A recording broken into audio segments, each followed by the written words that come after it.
Chico Mendes was born on December 15, 1944, and lived in a village in the Amazon rainforest.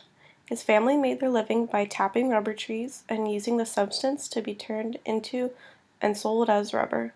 Like many other families who are in this business, Chico grew up extremely poor and was working every day with his father by the time he was 8 years old. There were no schools in the village that he grew up in, but he did learn to read and write from his father.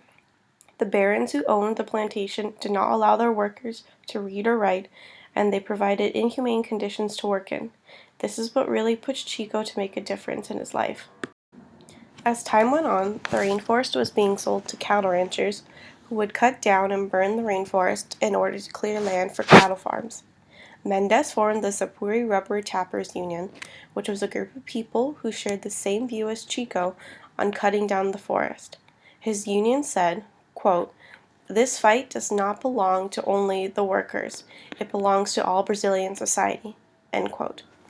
Later, Chico helped found the National Council of Rubber Tappers, which gave a voice to the people all over the nation about the exploitation of the rainforest.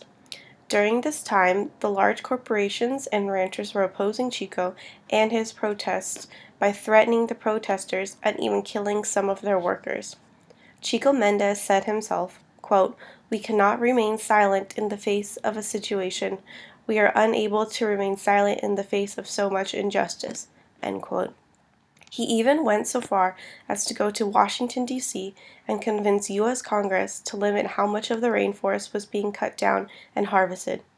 Sadly, Chico Mendes was murdered on December 22, 1988.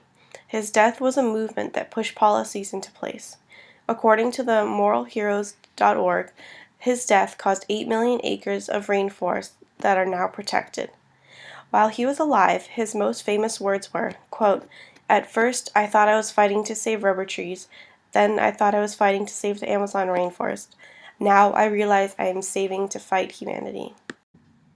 Even though Chico's death is tragic, it became a turning point for environmental policies in his country. According to moralheroes.org, the Chico Mendes Extractive Reserve was created in his honor. And soon after this, more than 20 reserves were created and many acres of rainforest would become protected. Chico Mendes has made a huge impact historically and in the world today. Everything he put his heart into is still preserved to this day. Chico Mendes has made a profound impact on the Amazon rainforest as well as the world to this day.